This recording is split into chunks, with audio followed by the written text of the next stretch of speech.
Good evening, and thanks for joining tonight's TI Technology webinar hosted by Texas Instruments.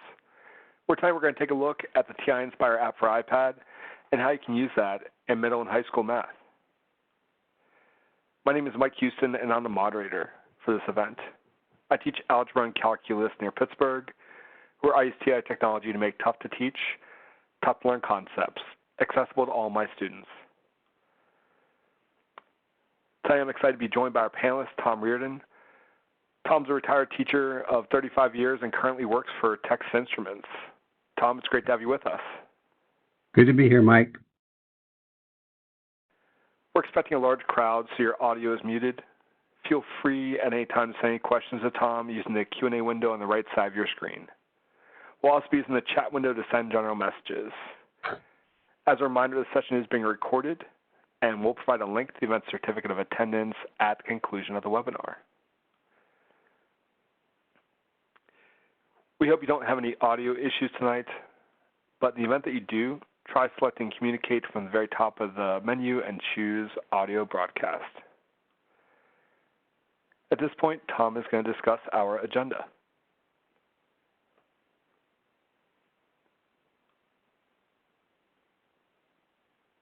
Okay, could you advance? I don't have the agenda. Yep, I'm not sure. I think Mike. Here we go. So this is for beginners and experienced iPad users. We're going to experience interactive math on the iPad. You're going to see several what I think are amazing activities. Find out how to get over 1,000 activities for free, including student worksheets, teacher notes and solutions, and the TNS file. How to use Reflector to mirror your iPad screen on your computer screen as you teach. And you get all the materials, including my PowerPoints. Oh, there's a webinar drawing at the end. Forgot about that. Yep. So, yes. Thanks so much, Tom. Be sure to stick around to the end because we'll be giving away to one lucky winner a T-Cube Summer Workshop registration. And Tom, you should have control. Feel free to share your screen. Okay.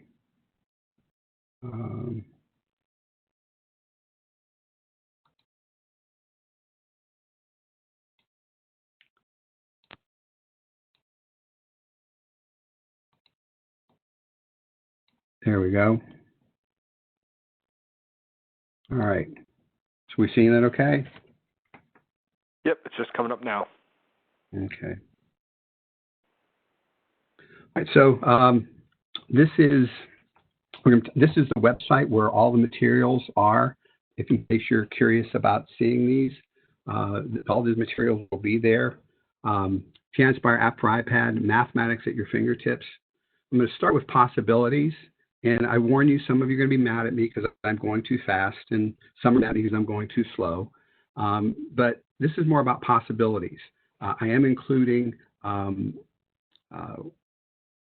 PowerPoints and other materials that will show you how to do things step by step. And I'll point those out as we're going along. So if I go too fast, it's just to show you information. So let's take 60 minutes, escape from what's going on into the great math and technology world. So we're going to start off by looking at what I call the Big 10, my 10 of my favorite TI-Nspire files. And I'm on the Nspire app, and I've already loaded the document. You'll notice right now I'm on page 1.2. I don't know if you can see that yellow dot that pops up every once in a while. And if I want to advance pages, there's a page sorter right here, a slide sorter, and I can just tap on the one I want, and it'll go there. And when I tap away, it disappears.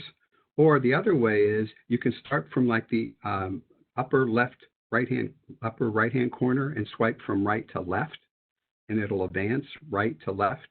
Or I can go left to right, the other corner, and go the other direction. So that's how you advance slides on the TNS files. So the first one I want to look at is one that I created almost 10 years ago called Quadrants, Axes, and Coordinates, an investigation.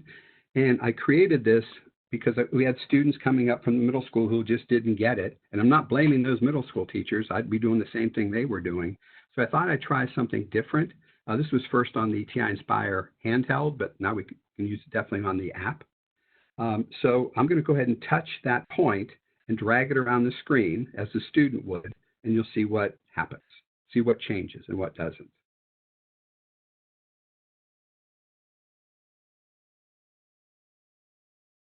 So as you'll notice, the coordinates are definitely changing. We get to a different quadrant, it tells you. If you get onto an axis, it tells you, and so on. And so now the student's interacting with the math, discovering the math, and hopefully you're going to remember a little bit more. And I could see a student kind of playing this as a math video in his head or her head there. So that's number one, first of my 10 that I like. Sliding, function or not a function. This is something that we do a lot with our students, and this is a whole activity on mathinspire.com, which I'll refer to later. But I only want to look at one page, and that's this one. And it tells you that the blue graph is a function and the red one is not, okay? And we have the vertical line test. But I'd like to see how this is a little bit different than maybe you would do this. So I'm going to touch point P. You can see that orange dot there, goes there, telling you where my finger is. And I'm going to move this and watch what happens. And so along the blue curve, you saw that for every x coordinate, there was exactly one y coordinate. But on the red one, right now, for this x coordinate negative 1.4, there are 3 different y values. And that's not a function, because a function, we know what we're getting. We put in negative 1.4 up here, we get negative 5.2. Here, we don't know what we're getting. So this is not a function. And so look at what this accomplishes in just a short amount of time. And to me, it's amazing. Okay. Again, that idea of a vertical line hitting at 3 points, that's not really the definition. That's just a symptom. The definition says each x coordinate has a unique y coordinate. Next one, comparing units. Some of you might know Heidi Rudolph from Cleveland, T-Cubed instructor, used to teach at Orange Schools District. She and I collaborated on this one. And the reason we did this is we had students who had trouble with perimeter, area, and volume. To them, they were all the same, And so I'm just going to touch this slider here, and you observe what's going on.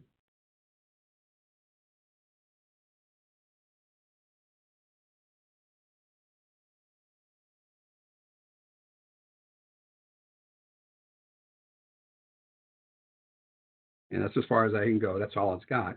But I'm trying to get across to students there's a difference between length, which is in units,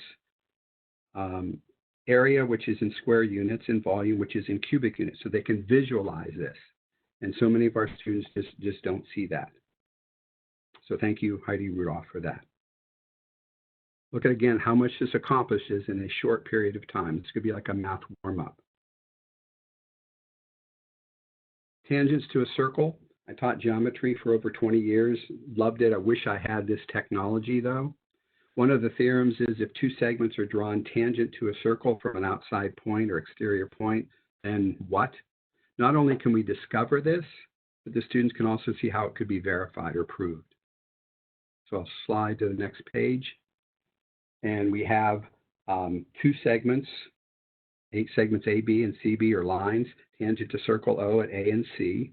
And we know that lengths AB and CB are 9 centimeters. So I'm going to just grab point B and pull it around and watch what happens. Notice AB and CB keep changing, but that they're always equal. Well, I would have loved to have been able to show this with my students. Or I can even change the size of the circle, or change where the circle is.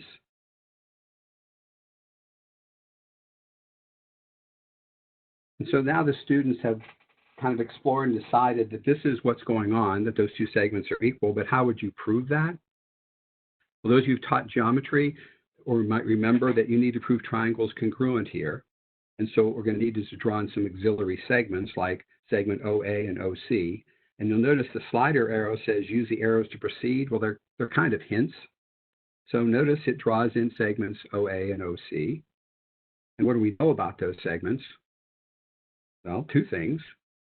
One is that they're equal in length or congruent, and also that they're perpendicular to the tangent lines at those points. We still don't have triangles, so we need to draw in, that's right, segment OB. And now these triangles are congruent by right triangle, hypotenuse, leg.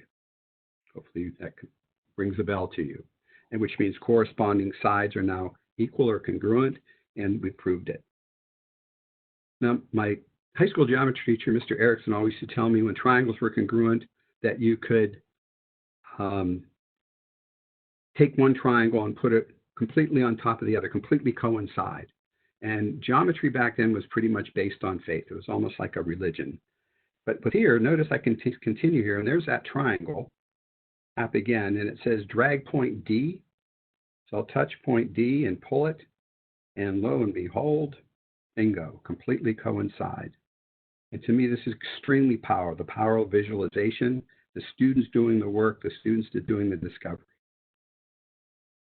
So before I go on and pause, Mike, are there any questions? Is anybody paying attention out there? I think we're just getting some questions about how you're mirroring your iPad right now. That's coming up. That will come up later. And I also have a PowerPoint that you can download and go through it much slower. I'll show you that as well. Okay. You good? Thanks. Okay. All right. Sum of an infinite geometric series. By the way, this is not all we're going to be doing. I just want to show you the power of the iPad and show you how you manipulate with it. But I've done this one with middle school students all the way up through college students, a half plus a fourth plus an eighth plus a 16th and so on. So I can slide to the next page, and again, it has a slider, and I'll tap it once, and it's showing me the physical fraction a half and then the geometric fraction 1/2. I'll tap it again, and half plus a fourth is 3/4 and so on. And I'm going to keep tapping, and you decide when you think students will know what the answer is.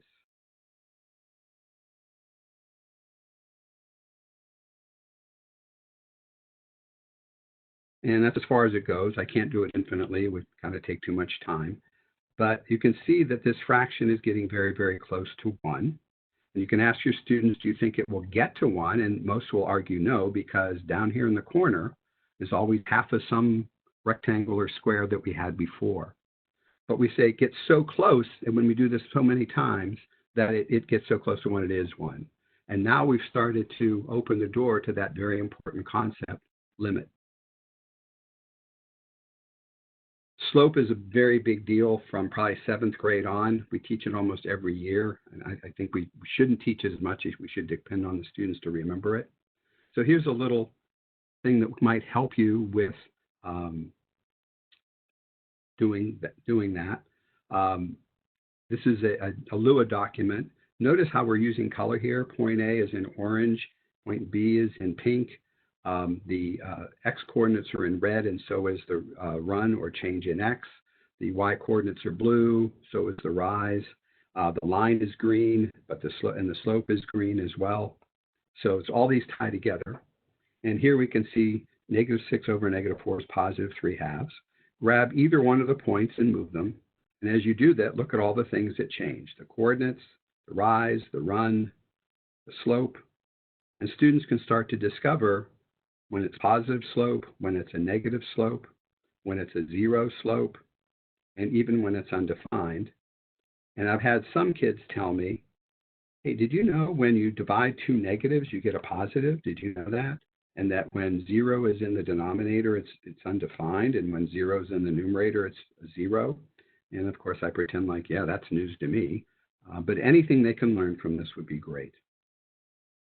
So again, this is something, look how many examples students can do in less than a minute. Whereas if we did some of these, it would take a minute or two to do just one example. All right, so slope, go and solve a quadratic equation by factoring. Actually, some of you might know Jill Goff. I went down to visit her school, or teaching in her school when she was teaching at the high school, and put this together for her. For students, we're solving quadratic equations by factoring. And I know we're trying to stay away from procedures, but they're still necessary. And we have students who have difficulty with that. So I put together this as a tutorial, like a teacher sitting next to a student.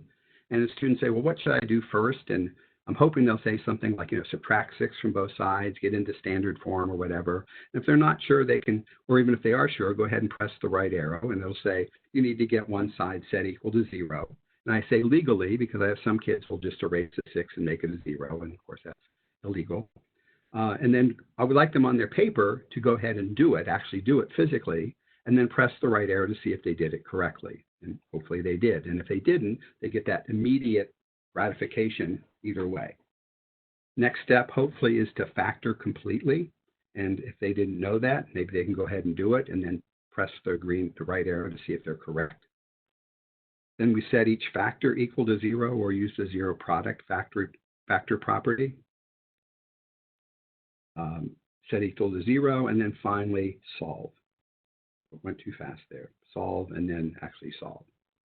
So again, here's something that it's like students can do this if they forget, do as a class warm-up, whatever.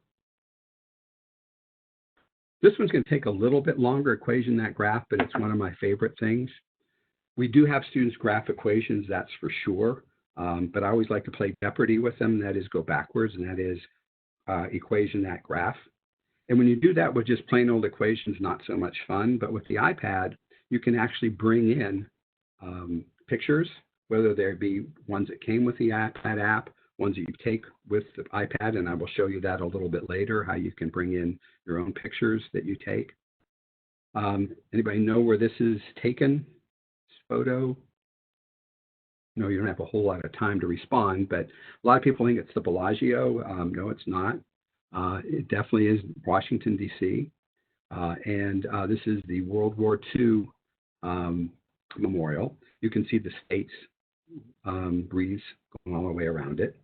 Well, anyway, you and I, a lot of people see fountains here, and of course we see parabolas. And so what I'd like to have my students do is model that parabola right here with an equation. And to do this, I'd like to even make a game out of it. Like you've heard of, let's name that tune. We're going to play equation that graph. And I'm going to equation that graph in 4 steps or fewer. So first one I'm going to do is I'm thinking this is a parabola, but it's upside down. So my first guess is y equals negative or opposite of x squared. Up here is a plus sign in the upper right-hand corner. When I press that, the function input line drops down, and I can type in the opposite of x squared, and then press enter. And that was a good choice for me. Okay, that's what I wanted. The next students might go up 1, 2, 3, 4, not 5, about 4.5, let's say. And since that's a vertical, it's going to be outside the function. Now, I used to have students edit the original one, but a teacher said to me once in a PD, why don't you show them the steps? And I thought, that's a great idea, so we will. So I'm going to add the second function, which is the opposite of x squared. And then I'm going to add the 4.5, 4.5. And I'm happy with that one.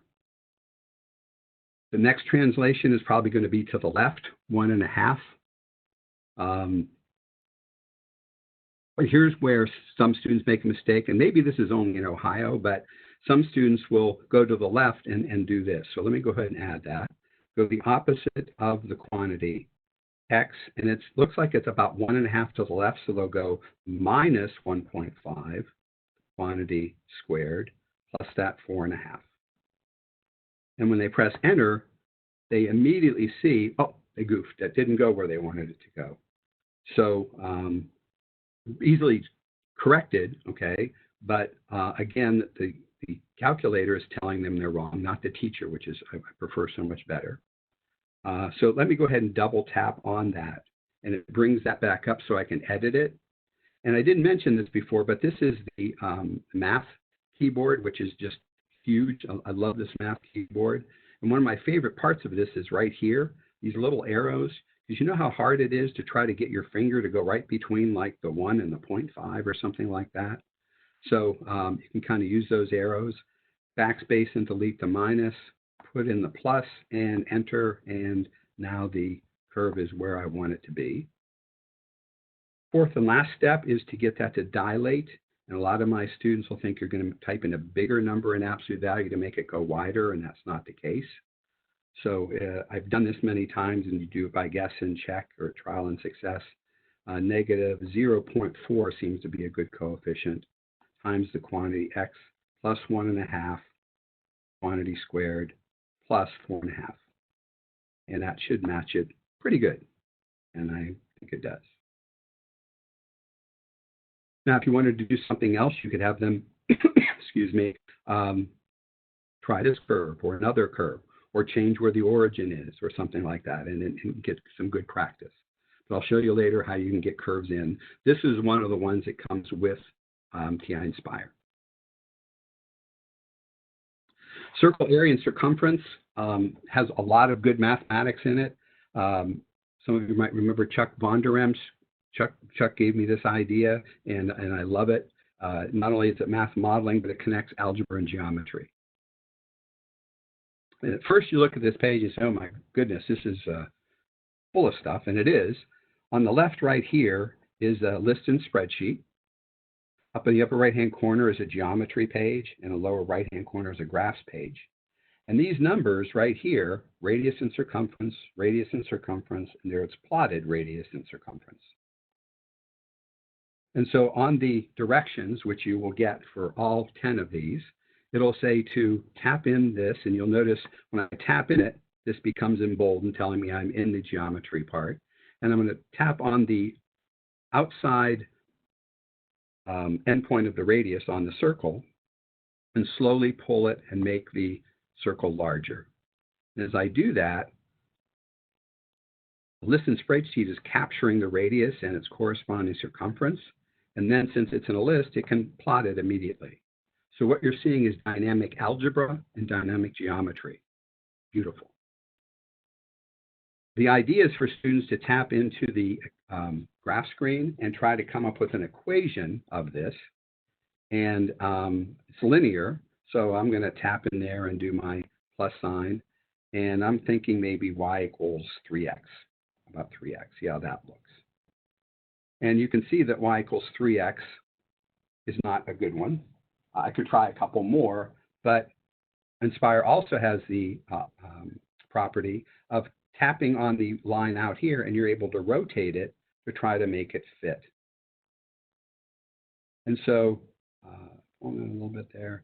So about 6.26x, y equals that, okay? And somebody said, well, I think 6.28 would have been better, and I agree. But what would be the exact answer, okay? And so again, I'm going to go back and go up to F1, and I'm going to change that.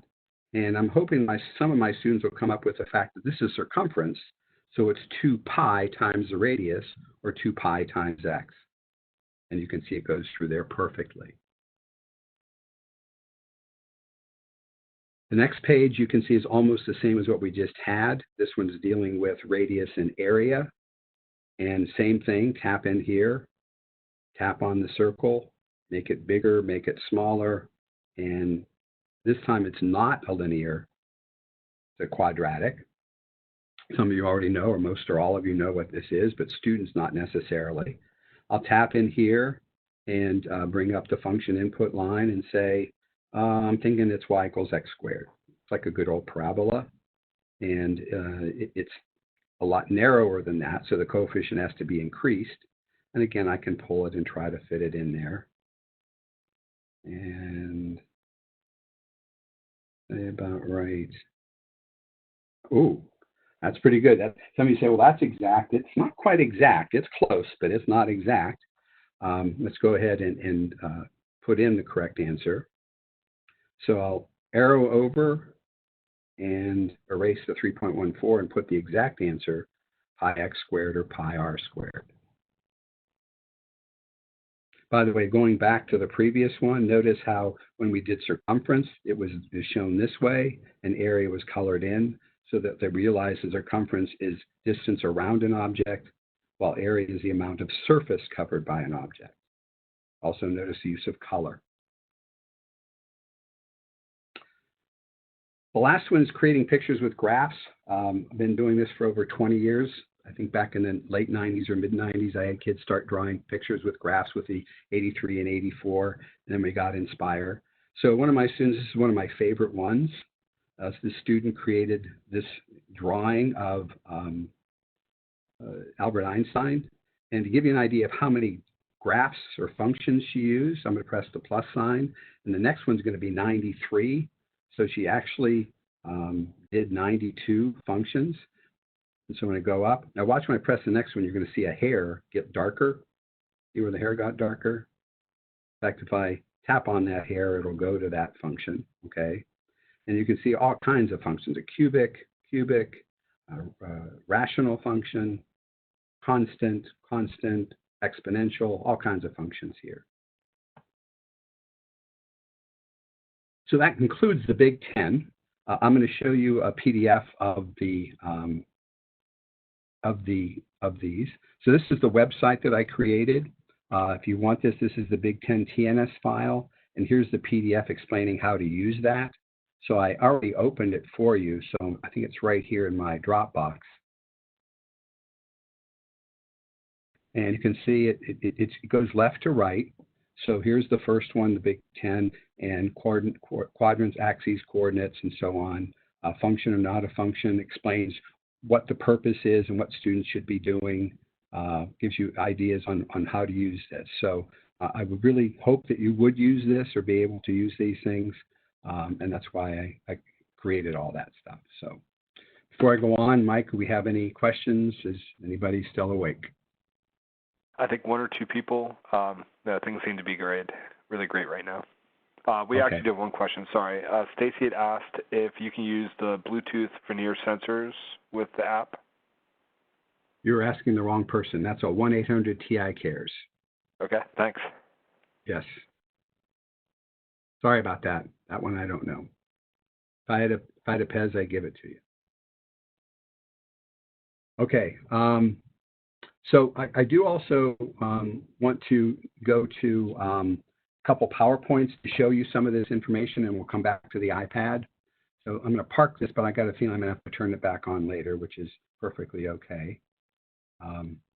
So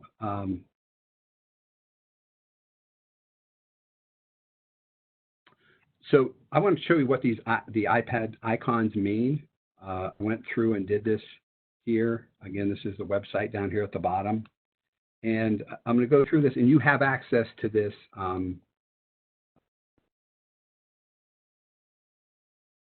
as well. And for some reason,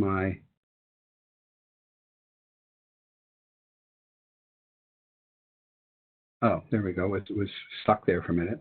All right, so this is the page sorter here, right here, that little icon. And you can see the page sorter. And then what you want to do is tap away, somewhere away from that, and it will close that page sorter, okay? This little book is for utilities. And the utilities has 5 parts to it. And these are them, the symbols. Look at all these cool math symbols and lots more. I couldn't show them all. The catalog is alphabetical, kind of like on an 84 or an 89. Utilities, unit conversions, math operators, libraries, those are all there. There's an undo redo button. And how this works is if you just tap on that icon, it'll undo the last thing you just did. But if you hold down on the icon, you can either slide to undo or slide to redo, depending on what you want to do there. The camera, you can take a photo and put it right into the iPad app. You can add a photo that you already have. And I'm going to show you that. I'm going to take the photo and add one in. That'll be towards the end. Okay, there. On each app, there will be a wrench, and the wrench is the tools. The tools depend upon the app you're in. So these are the tools for the graph screen. And as you can see, they have drop-down menus and a lot more things added on there. Next to that is a settings, and you'll notice it also depends upon the app. In the middle there are these 3 vertical bars with circles. That's the formatting your attributes. And one of the things you have to notice, if you have to select an object before that one can be used, because I've tapped on that, I'll say you didn't select anything. So here I've got the curve selected and able to show that the line's color is green, and I can change it to dotted or dashed or whatever. Over here in the upper right corner, the 3 bars is the history of functions. Right now I only just have F1. Right Next to that is the plus sign where you can add a function. And here is that, again, that Texas Instruments function keyboard. And there's a lot of things I like about this. So again, this is how you add the function with the plus sign. If you press on this tab right here, that will be the function keyboard. The one next to it is the ABC. We'll come back to that in a little bit. You'll notice there are bars above on some of the keys, on some of the functions. That means there's more on them. So there's no shift, there's no alt, there's no control. So what you do is you hold down that, and then it'll pop up a couple more things and you slide to them. And I'll show that when we get back to the iPad app a little bit later. But my favorites are right here. And I'd mentioned this before, how you can move around the screen so much easier and edit and so on with those. I just love those on this. The Alpha keyboard looks like it normally does. And also, you remove the keyboard by just pressing that down arrow on the keyboard, and it disappears. The home button on your iPad app in the upper left corner, you tap on that to go to the home screen, which is kind of like your file explorer and so on. It's going to ask you if you want to discard your changes or keep them. Make sure you make the right choice there, because it's not reversible there. Most of the time I tell my students discard the changes because we want to reuse that for another class or something, but you decide that. When you get to the home screen, it's a file explorer and much more. You can tap on new and then add a new document and then decide which one of these things you want to start with, whether it's a calculator or geometry, data and statistics, and so on. There is a QR code scanner on the up at the top. We have settings right there for your documents and so on. The question mark. Yeah, I had to get the Beatles in here somewhere. And then the edit is actually allows you to arrange or delete files. Back to the a document page, there's a word add next to the word home. You can add a new page which has a new application, and you can also add a new problem to a document. Over here we have the send or copy to icons, so you can copy to another app. You can save files, you can airdrop. You can email or export a document to PDF. Again, we have document settings here. And again, we have another different type of help on that document. Again, here's the website if you're interested in that. All lowercase, including the numbers. Getting about the numbers. All right, so right now everybody deserves a Pez. Thank you for get us about halfway, a little over halfway. I also want to talk about the red Nspire app versus the blue, because if you're new to that, you may say, which one do I want? The red one is it's free now, as Mike said at the beginning, until the end of April. It's similar to the 84 capabilities. It's called the numeric version. It does not have a computer algebra system. So when you do calculations like this, you'll get answers like this. The blue one is TI-Nspire CAS. Think of the 89, or some of you go back to the Voyage 200. It has a computer algebra system in it. It does everything that the numeric does, but also has a CAS system in it. And so notice how its answers are going to look very different. So when I take the square root of 75, I get 5 radical 3. When I take the sine of pi over 4, I get exact radical 2 over 2. And I can actually take a derivative algebraically, symbolically, not just evaluate it at a number. CAS is very different. Again, just showing a couple things here. I can numerically solve on the red app. I can do summations on the red app. But on the blue Nspire CAS app, notice I can solve an equation and get exact radicals. I can solve literal equations, expand binomials or trinomials, factor expressions, complete the square, take antiderivatives. Notice even here we have the summation with in terms of n, and take limits.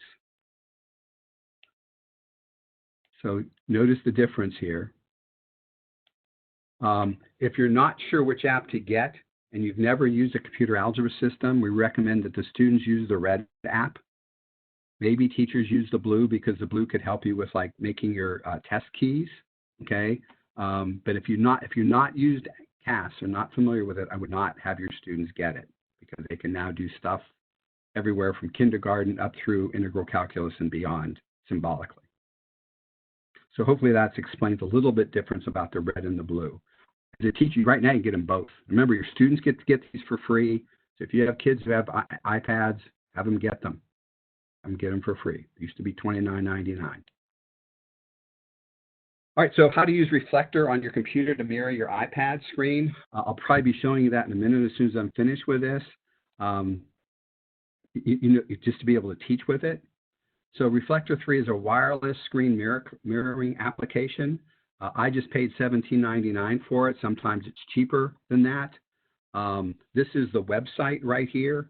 Though if you Google Reflector 3, it should take you to this website right here. There are two versions. One's called Reflector 3. That's for non-educators. And then there's Reflector Teacher. You decide which one best fits your needs. Teacher allows the kids to have it too, but they would have to download it. And then you might be able to do something like a navigator or quasi-navigator system. I'm not sure about that. But there is a 7-day free trial. So I would strongly urge you to try the free trial before you purchase it. And there are probably other companies that do this, but this is the one that I'm happen to be using. This is what their website looks like when you go there, the homepage. You can see buy or try. And so here's the procedure, and I have it in this PowerPoint. And the PowerPoint you can download, okay? Not an issue at all. So first of all, you have to make certain that your computer and iPad are on the same network. Have to be on the same network, otherwise they can't talk to each other. This is the icon on my computer. It says Reflector Teacher. You double click on that, run it. It takes a few seconds, and then this thing on the lower right-hand corner pops up, and it says, gives your desktop a name, and it's waiting for you to connect. So depending upon the OS of your device, you'll either swipe from the bottom of your screen or swipe down from the top corner on the iPad. However you get your flashlight is how I tell people. However you get your flashlight. And then there's a thing called screen mirroring. You tap on that, and a screen similar to one below will appear on your iPad screen. And you can either connect to your Apple TV, which I don't want to, but you could if this is possible, or to the name of your desktop. When you do that, it's going to ask you, do you want to disconnect, allow and hide all, allow and show all? I'm not sure which one of those means. I just allow and show all.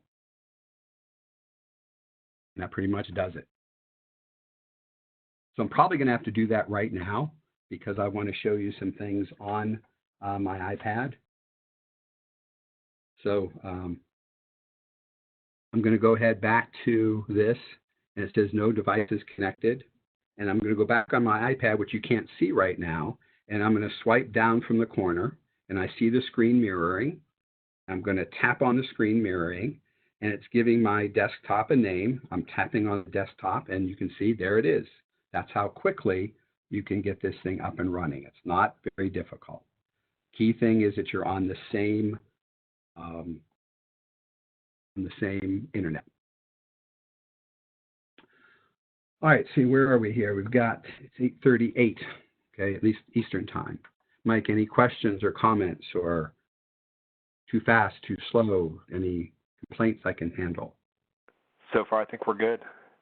Okay, good. All right, so I'm going to go back to the app, and I'm going to go ahead back to home. I'm going to discard my changes. Otherwise, when I open this up again, everything's going to be done.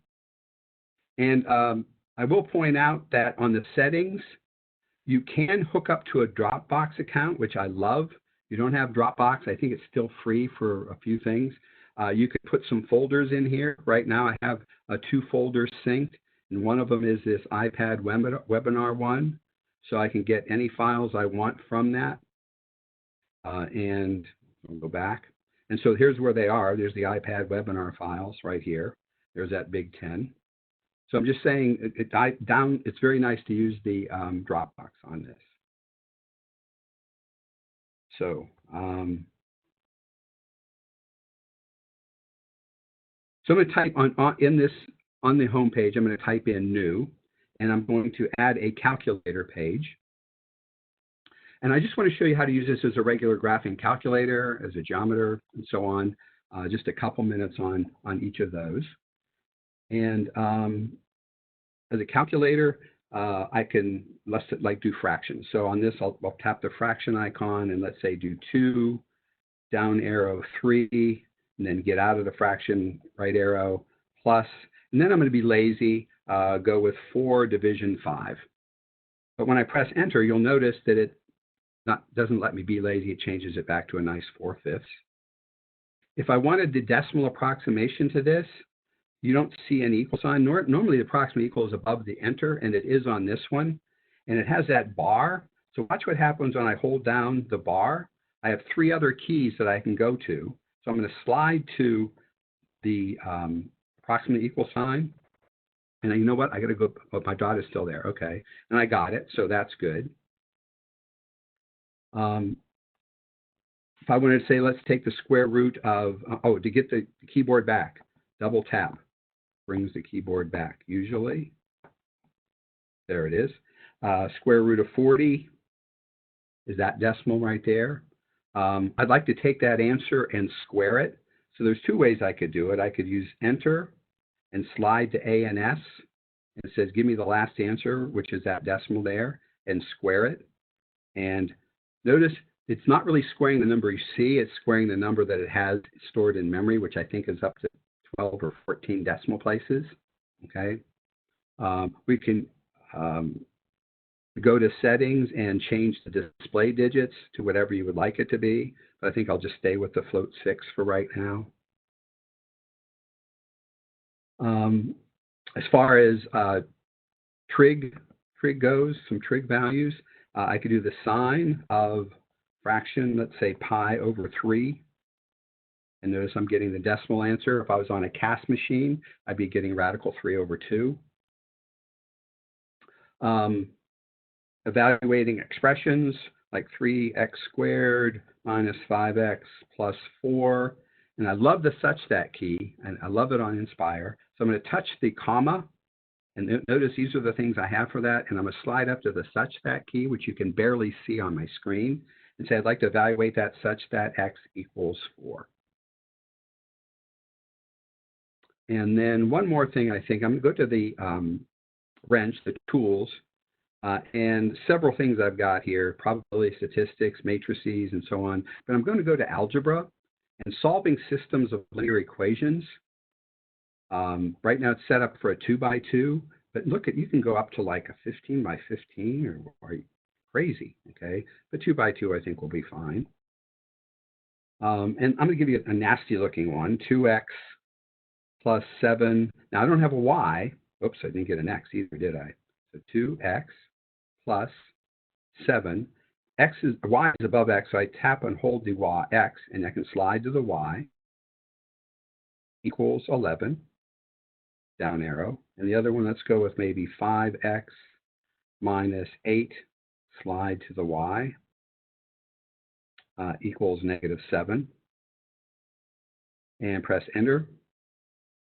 And some of you said, man, I thought that's what would be the ordered pair that worked, and you were probably right. So that's the calculator. There's a whole bunch of other stuff I could show you, but I just want you to be aware that you can do that. The graphing app, I'm going to go press add and add a graph application. I love the grid, so I've got to tap on the wrench view, and I want to see the grid. I want to see the lined grid. Got to see it. I can barely see it on my screen, but it's there. Okay. Notice it's ready for me to type in a function, so I'm going to go ahead and type in, I'll tap in there, and up pops my keyboards, 3 minus, let's say, a half x. I'll bring in the fraction template and press enter. And there's that. Tracing is not an issue. Notice I have to go backwards with my tools to get to the trace menu. And I'm going to graph trace. Now up here, notice I have the graph trace in the upper right-hand corner. If I tap on that, it tells me what the directions are. I can also arrow right or left And you'll notice that my step seems to be 0.3. If I want to get to a particular x value, I think I forgot how to do this. Is it double tap? Yes, double tap. And say I want to go to x equals 1.25 and press enter. And down in the lower right corner, it tells me what that is.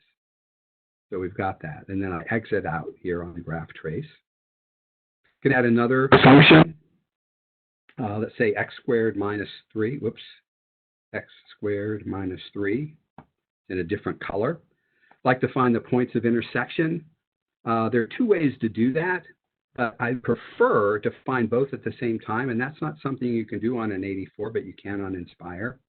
You don't go to Analyze Graph where there's point of intersection. You actually go to Geometry, Points and Lines, and Intersection Points. And here are the directions. Tap the first object, type the second object. I think I can do that. And when I do that, notice you get both of them. You only get 2 places after the decimal point. You can add to those if you want. I'll leave that for you to figure out. But one of the things I really like about this is I can actually grab one of the curves and move the curve, and the equation changes, the curve changes, the points of intersection dynamically change. And I can do the same thing with the parabola. And I think that's just so cool. Hope there's a math thing we can do with that. A table. It's nice to see a table. So go back here and back here and table, and it's a split screen table. And notice even then it will dynamically change as we're doing this. All right, one more I want to show you is geometry. So I'm going to add a geometry page. And I wish I could show you a lot more, but only have so much time. And so for geometry, I'm going to tap on the tools. And I think I'm going to do a triangle first. Now you'll notice when it brings up triangle, there's a lock that's unlocked here. And that means it's only going to do one triangle. But if I press, and watch, I'll show you. I'll do 1, 2, there's my triangle, and the triangle thing disappears. So we're getting the option to whether or not we want to do more than one triangle. So I'm going to go ahead and add another triangle. And some of you are probably saying it would be nice if they labeled the vertices. Well, you can do that if you go to the settings over here, and there's one that says automatically label points right there. See that right there? I turned it on, it's green. And so now my triangle is still turned on, and when I tap, it automatically labels the points. And I'll exit out of that. I could go back and add a line to this. Maybe I want to connect points C and D with a line. I can use constructions, construct a parallel to side BC through point A. And then, message there from my daughter, I can go ahead and grab on a point and things dynamically change. Notice that that line stays parallel to that segment. C and D stay connected, and so on. And I love when we can do measurements. So I'm going to go back to measurement and calculate, say, when I say length of a triangle, I'm getting the perimeter. But if I touch 2 points, I'm getting the length of, oops, I didn't turn that, oops, there, I didn't do it again. I didn't lock the length. So when I touch on AB, that's the length AB. But if I touch the whole triangle, that's the perimeter of the triangle. I'll close that out now. And now when I pull it, dynamically changes. Okay, this is dynamic geometry software.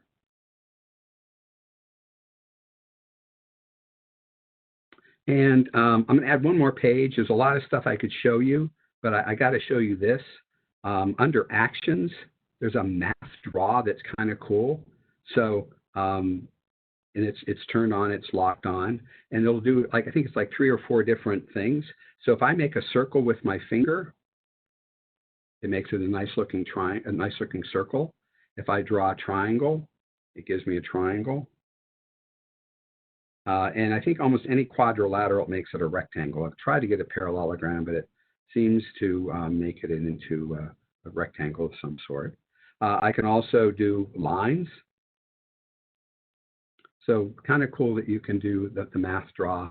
And then once you do that, and turn it off, and then you can grab and do the dynamic thing. So there's a lot more things I could show you, but time is running out here. Mike, any questions, comments, anything I should know? I think there's a lot of people, I think the phrase is geeking out right now. In a good way. Yeah, we're good. I'll take that. Okay. All right. So I promised you I would show you how to take a picture and get it in there. So I'm going to bring back a graphs. I'm going to go ahead and add the grid, line grid there. And I'm going to tap on the camera, and I could add a photo from my photos, which I'm not going to, or I could take a photo. And it says, can I allow this? And I say, sure, go ahead, allow it. And so now you're seeing my screen. That's weird. That's going on like forever, isn't it? And so what I'm going to do is, this is my office in my basement. And this is my Beatles wall, okay? And I'm going to do it this way. I'll see why I'm taking a picture this way. So I'll take a picture. And I can either retake in the lower left corner or use the photo. I'm going to go ahead and use the photo. And what I want to try to do is find the equation of this line right here, okay? It's as a modeling problem. So I'll go ahead and tap in here. Oh, I didn't pay attention, did I? It looks like it's 2.8, slope of -1. We'll try that. So 2.8 minus x. No, not very good. So I will double tap and try to change that. So 2.8 minus about 0.6x. Is that any better? Oh, that's not bad. I could play around with that a little bit more. In fact, I think I'll tap on that and make that blue so I could see it better. Yeah, that'll be good. All right, and play around with it. I just want to show you can take a picture, import it. Okay, that seems to work. All right, so see what else is on my list there. I wanted to go to Math-Inspired and show you how you can get activities directly from there. So yes, so I will tell you this, Chrome works so much better than Safari on most operating systems. The PowerPoint I'll show you has a list of things to do, like 6 different ways, like what iPad app you have and which, or what iPad version you have, what operating system, and so on. So Google Chrome seems to be the best. So I'm going to go to Google Chrome and go to mathinspired.com. And there's a link to that on the website, which I will show you shortly. And I'm going to go to transformational geometry. And let's do reflections. All kinds of stuff here, but I want the TNS file. So let me tap on the TNS file. And so how you download it, I think most of you figure it out, but there's some really weird ones there. This one's kind of cool. So hopefully you realize you tap on download at the bottom of the screen and it's downloading. And so you can install Google Drive, which I don't want to, but open in, that makes sense. I'll tap open in. And so I can open in any one of these things, but it's only going to make sense in one of the blue or the red. So let's open it up in the numeric version of TI-Nspire. And there it is. It was that easy to get something online right in there. But like I said, make sure you pay attention to the PowerPoint because I'll give you some hints on that. So as I go through this here, we can go ahead and do reflections. I'm going to reflect this triangle about this line, reflect, grab and intersect and move around and so on. Move the entire figure.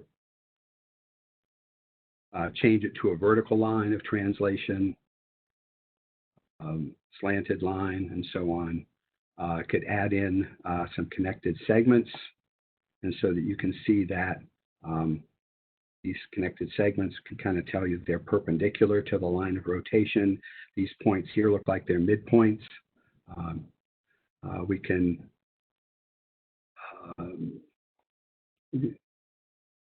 sorry about that. We could do grid and coordinates. And so we're going to reflect about the x-axis, y = 0. you can look at the coordinates and see what stays the same and what changes, but then grab and move and test your conjectures. You can go about line y equals that, or y equals 0, or x equals 0, the y-axis. And you can also go about y equals x. While we're doing this, let me put out a little commercial. I'm now working on some online transformational geometry materials. We'll have videos and student worksheets and teachers' solutions. And I'm looking for somebody who has like an hour to evaluate some of those videos and things. So if you are willing to do that, would you please email me tonight or tomorrow and let me know, and I'd love to have you. And if you don't want to do that or can't, I'm sure I understand that. Okay, so that is that. So what do I need to do next? Math-Nspire, we did that. So I guess the last thing I'm going to show is the website. Okay, I think we're making good time here. So I'm going to go ahead and move this out of the way and go to the website. And if you're, like I said, if you're interested in helping out, this is my email address, tom@tomreardon.com, my website here. So the Big Ten TNS file, I'm going to click on that right now, and you would do this with your iPad, or you could do, if you have TI-Nspire handhelds, I mean, you can use this as well. You could download this. It's going to want to make you do this with Dropbox, but you can just download it directly to your computer and so on. The detailed PDF explaining that, I think I showed that before, but I will show it again just so you can see that it's there. But it has screenshots. I'm trying to make it as easy as possible for you to use this, because to me, these are great things to use. Many of them are quick, and they get across things much better than I can do myself. Mathinspire.com, if you click on there, they have all of the inspired documents here by grade level and subject. Middle grades, math has about 100 or so, algebra 1, 150, all the way calculus, statistics. They're there, and you can use them on your iPad app. You can use them on the free TI-Nspire Teacher Premium software that's free right now for 6 months. I highly encourage you to use that. And what else is there? The PowerPoints are here. So here's the first PowerPoint. You can download that one. Here's the one I didn't get to, but it tells you, like right here, I have like a menu in here. You click on this, and this is, if you have this iPad, you click here and it'll tell you how to do this. Click there, click here. There's 6 different versions of that you can download. And the video for this webinar, as soon as it's available, I will make a link to that. TI's website, education.ti.com, there's that. And anytime you have questions, like that question about the virtual or the sensors, 1-800-TI-CARES. I talked to them today. I had an issue. They are great. And Mike, I think I went a little bit too long, but I'll turn it back over to you. Thanks so much, Tom. So I think we have a couple people that are probably excited about what you shared tonight. So again, thanks for putting everything together. As we wrap things up, if you do have any last-minute questions for Tom, try to get those asked. I know he'll do his best to try and get some of those questions answered. We're excited that the T-Cube summer workshops are currently live on our website. You can learn more by visiting education.ti.com/T3 summer workshops. It's a great way to stay connected over the summer. We mentioned that tonight we're giving away to one lucky winner a T-Cube Summer Workshop registration, and tonight's lucky winner is Matthew Philo. So Matthew, congratulations. We hope to see you as well as everyone else at T-Cube Summer Workshop. And Matthew will be in touch in the next couple of days to give you a little more information. I just posted in the chat window a link for the documents as well as a link for the certificate for tonight. And if you're watching this on demand, go ahead and copy that link into your favorite browser to receive your certificate.